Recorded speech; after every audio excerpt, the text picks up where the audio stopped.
壓力急救第6步，復能係喺壓力中重新揾返我做得到嘅感覺。壓力會帶嚟3種打擊：無力感、失控感、自我懷疑。復能嘅核心就係恢復掌控感與能力感。點解復能重要？當人覺得自己無能為力，壓力會放大成焦慮或者抑鬱。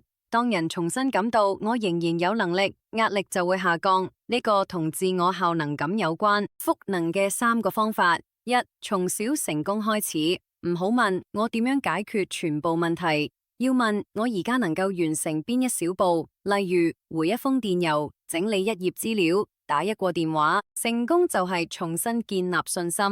二、列出可控制清單，寫下2欄清單：我唔能夠控制嘅事及我可以控制嘅事，聚焦可控部分就係復能。